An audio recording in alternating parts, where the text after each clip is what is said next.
Right. Today we've got Flynny O'Flynn here with us. Or if you know her a bit more personally, you can go with Flynn, right? Feel free to cheer. We'll add that sound effect on. Thanks. So, Flynn, we've got you here today. I wanted to talk to you mainly because I see loads of things that you're doing, and I see that you're doing it mainly in like male-dominated fields. Yeah. And you know, we're coming up to International Women's Day. Wanted to like speak to you about some of your experiences and like how it feels for you being in those areas, being in those events, being an artist as well, if that's cool with you. Yeah, I'm down to do that. So predominantly, well, you're an artist. Yep. Artist, producer, audio engineer, mixing and mastering engineer. Do a bit of DJing and tutoring now as well. So Yeah. bit Have you of done any everything. DJing jobs yet? Just teaching other people to DJ so far, Yeah. but I'm okay. You know, maybe that's something I'll look into going into in the future. But at the moment, I think I've got enough. On my Yeah, plate, it sounds you like know? you've got a few plates spinning.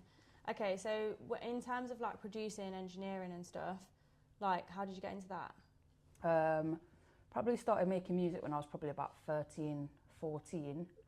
That was mainly writing bars and stuff like that. But then I've always sort of dabbled in making beats because, you know, you can't always just get beats for free. Yeah. Well, you couldn't then, like maybe, Yeah. why did you steal this beat, bro? Don't do that. Yeah, so I just started dabbling in that. And then over the last maybe 5 or 6 years, really got more into producing. But in terms of engineering, I've been doing that from the beginning because I had to record myself somehow. So, yeah. So when you first came into that, was it difficult or were you quite like accepted into that field and that group of people? I mean, there wasn't many people really. I guess everyone had bars, everyone was an MC. The only other girl that I knew who did it was Trillery, who was at the time called Lady Skeng. If you know, you know. Yeah. But yeah, she was the only other person that I knew in Leicester. And there wasn't many other females at all that I knew of that did grime. So, yeah, I mean, I wasn't exactly welcomed into it with open arms, but I had to kind of fight for my spot. But that's kind of a grime thing anyway, you know. You do have to it's competitive, so you have to fight for your spot sort of thing. So you feel like you have that anyway, whether, like, regardless of gender or whatever? Or yeah, I mean, to a certain extent, obviously there's always that extra layer there. Yeah. You know, put it this way, like men, if you're having a clash or something like that, men don't want to be beat by a girl. They really don't. Like, yeah, that makes sense. Yeah, like it's a bit of like they get a bit of a bruised ego. Yeah, definitely, yeah. So do you feel like now, does it feel different? Do you feel like people do show you that like level of respect and welcome you into spaces? I think it's improving for sure. I think women are seen in a bit of a better light than they were in that scene before.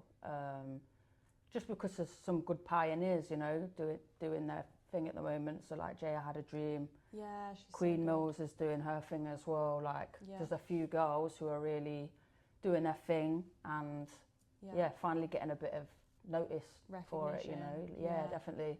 Like when I was younger, the biggest MC who I can think of who was a female was Shiesty. Mm-hmm. And she did bits as well, but you never hear anyone talk about her. Yeah. Like, she was on a big TV programme, she was obviously in a couple of films and stuff like that, and obviously put out some wicked albums, but you don't hear about it. Yeah. I mean, like, going back to Jaya, I remember I first saw her here in Leicester. Mm-hmm. She was on a project called And Still I Rise, and then I've been like following her ever since, and obviously now she's nominated for a MOBO, and I think she's like the first female to be nominated in that category. Yeah, first grime MC that's a female to be nominated ever. So. Yeah, so which big is up like Jaya, man. It's a big movement. She needs to win.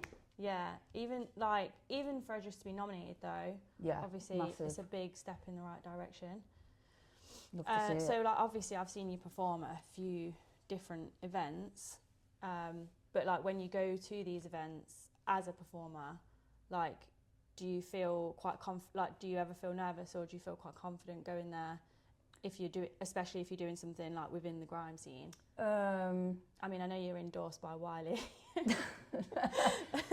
I don't know about endorsed, but yeah, I mean, with grime, I'm comfortable with it. Like, I think I've got enough confidence in myself to know that if you've got something to say to me, if you want to try it and chat to me, then let's do it, like on the mic, you know. Yeah. But yeah, I mean, like, I don't really get nervous anymore anyway. I think I've been doing it for such a long time that I don't really get nervous like that. But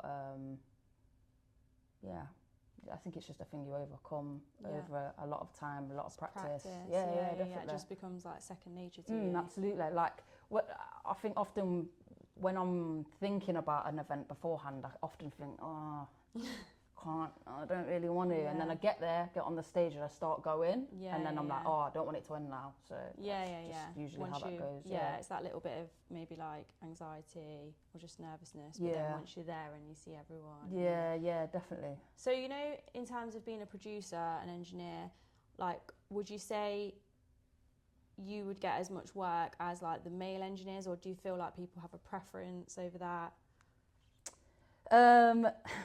Yeah. No, it's the short answer, to be honest with you. Honestly, like, I've had situations before where I've called up a client, you know, they've put in for some studio time. I'm the one that rings them and they're like, so what, you're a girl? Yeah. So are you actually any good though? Like, yeah, like they're doubting and they just wouldn't ask that. They wouldn't ask that of the intern. They wouldn't ask that of anyone else. Yeah. But they hear my voice and they go, oh, can you even do it? Yeah, you know what I mean? But I think that's down to lack of representation, probably, you know. It's a bit audacious to even ask you those questions because, like you say, if it was someone else ringing or a man ringing, they wouldn't be questioning their abilities. But you could ask for my credits, but you don't. Yeah.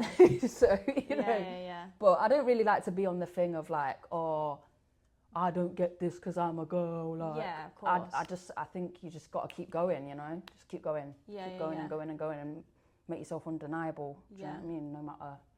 Because eventually it will end up being sometimes to someone it will be a positive. Do you know what I mean? So. Yeah, definitely.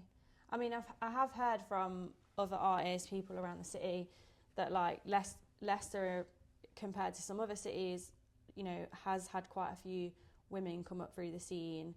They feel like maybe there's some quite equal opportunities in terms of performances and even the stuff that you do. What do you think about that? I think in terms of performances, maybe, you know, but I think that's more down to genre and balance, you know. Women tend to be singers and men tend to be rappers. So if they want a broad thing going on, they're going to pick a bit of both. Yeah. But in terms of engineering, producing, name me another female that does it. I don't know anybody. I'll wait. Anyone in the room? That's fair. Yeah.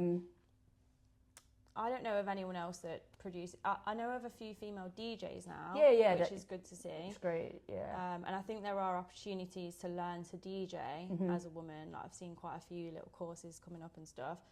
But in terms of production, I think I've seen it from one other organisation. I think they were based in Bristol. Yeah. But yeah, I don't know of any others. And like, if someone came to me and was like, "Can you tell me a female engineer or producer?"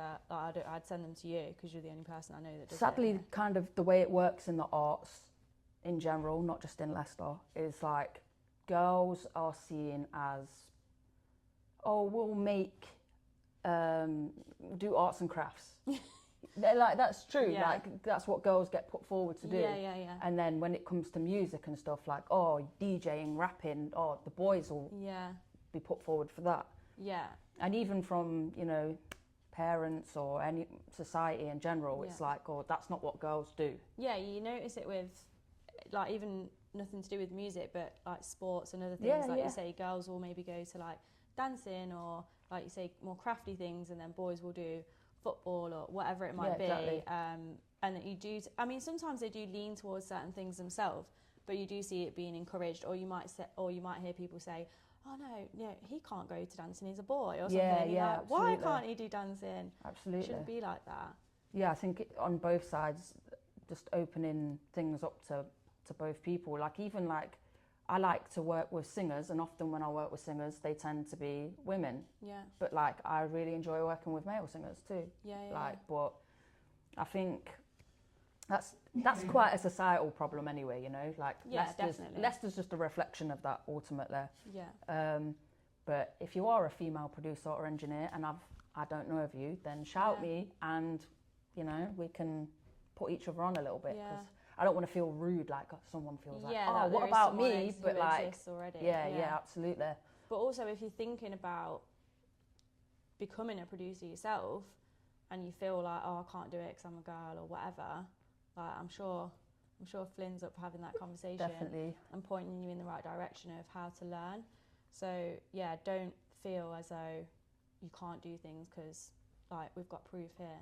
Yeah, I'm more than happy to share knowledge on stuff like that as well. You know, I've got a few clients who ask me like, oh, how can I record myself and stuff like that. I'm not precious about it. I know that I've got a lot of years of experience. My ears are well trained, so I'm confident in what I'm doing. I don't think you're going to take my job away from me. So it's okay. I'm happy to share the knowledge. Yeah, 100%, man. Well, where can people find you if they want to speak to you about this stuff? At Flynny O'Flynn on Instagram, and at Flynny O'Flynn Music on TikTok. Brilliant. Thank you. I appreciate having the chat today. Thanks for having me. Bye.